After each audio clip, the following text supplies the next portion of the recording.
صلی اللہ علیہ وسلم۔ یہ لکھا ہے کہ حضرت عمر فاروق رضی اللہ تعالیٰ عنہ کے دور میں بھی کس طرح کا واقعہ پیش آیا۔ وہ ایک نوجوان تھا، حسین و جمیل تھا، اللہ نے حسن عطا کر رکھا تھا بڑا۔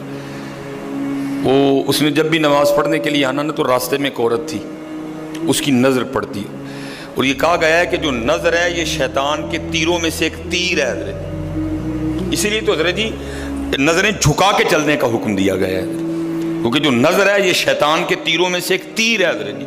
پڑھ تو یہ ایک دفعہ جاتی ہے لیکن کتنی دنوں تک حضرت اس نظر کا جو اثر ہے وہ دل سے نہیں جاتا حضرت۔ اپنی نظریں بڑی سنبھالو حضرت، اپنی نظریں بڑی سنبھالو حضرت۔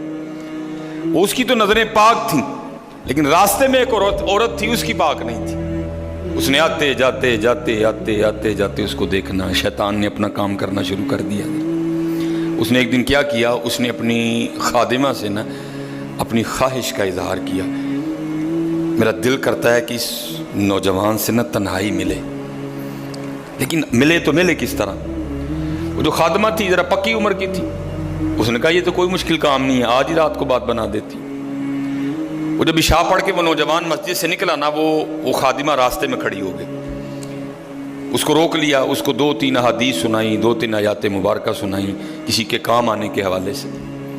ہمارے گھر میں مرد کوئی نہیں ہے، کچھ وزنی سا سامان اٹھانا ہے، اگر آپ اٹھا دیں تو بڑی نوازش ہوگی، اللہ راضی ہوگا، اللہ کے رسول راضی ہوں گے، کوئی مسئلہ نہیں۔ اسی طرح ہوا حضرت، وہ گھر لے گئی، پچھلے کمرے میں لے گئی۔ وہ جیسے کمرے میں داخل ہوئے، وہ عورت پہلے موجود تھی، اس نے جناب اندر سے چٹکنی لگا لی اور اس کے سامنے اپنی خواہش کا اظہار کیا۔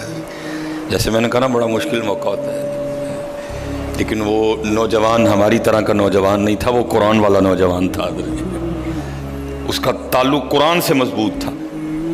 اس کو یہی آیت یاد آئی، وَلِمَنْ خَافَ مَقَامَ رَبِّهِ جَنَّتَانِ، جو اپنے رب کے حضور کھڑا ہونے سے ڈر گیا، موقع بھی تھا، طاقت بھی تھی، عمر بھی تھی، خواہش بھی تھی، پھر بھی ڈر گیا، نہیں میرا اللہ دیکھ رہا ہے، میں کل اپنے اللہ کے حضور کون سا منہ لے کے جاؤں گا، کس طرح اللہ اور اللہ کے رسول کی بارگاہ میں کل جاؤں گا۔ سارا کچھ کر سکتا تھا، کوئی تیسرا نہیں تھا، لیکن کیا نہیں، میرا اللہ دیکھ رہا ہے حضرت۔ وہ ایسا خوف طاری ہوا، ایسا خوف الہی طاری ہوا، گش کھا کے گر گئے نیچے۔ اب عورت ڈر گئی، آگے بڑھ کے کسی نے نبض نہیں دیکھی کہ زندہ ہے کہ شہید ہو گئے، انہوں نے سمجھا کہ شاید مر گئے۔ اس نے دروازہ کھٹکھٹایا، باہر سے اس نے خادمہ نے دروازہ کھولا، اس نے کہا یہ تو مر گیا۔ اس نے کہا یہ بھی کوئی مشکل بات نہیں، بھائی نام تو اس پہ لگے گا نا جس کے گھر سے لاش برآمد ہوگی، تم ٹانگیں پکڑو میں ہاتھ پکڑتی ہوں۔ انہوں نے تھوڑا سا محنت مشقت کر کے نا اٹھا کے جو باہر کوڑا پھینکنے کی جگہ تھی نا، اس نوجوان کو پھینک دیا۔ اب رات پڑ گئی، بیٹا گھر نہیں آ رہا، باپ پریشان تھا۔ جب کافی وقت گزرا نا تو والد صاحب بیٹے کی تلاش میں نکلے، تو راستے میں کیا دیکھتے ہیں کہ وہ جو کوڑا کرکٹ پھینکنے کی جگہ ہے وہاں بیٹا پڑا ہوا ہے۔ بیٹے کو اٹھایا، گھر لے آئے، منہ پہ پانی کے چھینٹے مارے، بیٹے کو ہوش آئی۔ باپ نے پوچھا پتر کیا ہوا؟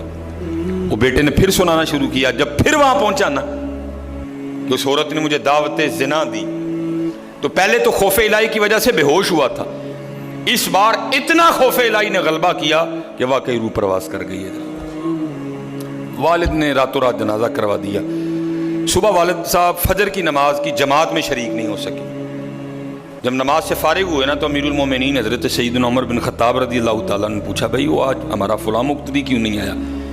لوگوں نے ساری بات سنائی، حضرت جوان بیٹا تھا، انتقال کر گیا، رات ہی کو جنازہ ہو گیا، شاید اس وجہ سے حضرت نہیں جماعت میں تشریف لا سکے۔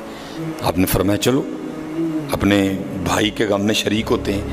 حضرت سیدنا عمر فاروق رضی اللہ تعالیٰ عنہ آئے، باتیں ہوتی رہیں۔ آپ نے بیٹے کے انتقال کی وجہ پوچھی، بیٹے نے ساری بات سنائی۔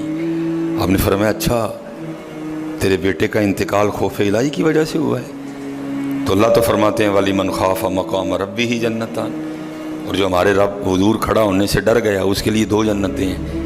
تو چل پھر مجھے ذرا اپنے بیٹے کی قبر پہ لے کے چل حضرت ہے۔ لکھا ہے حضرت عمر فاروق اب اس کے بیٹے کی قبر پہ تشریف لے، اس کی قبر پہ کھڑے ہو کے اس نوجوان کو باہر سے مخاطب کر کے فرماتے ہیں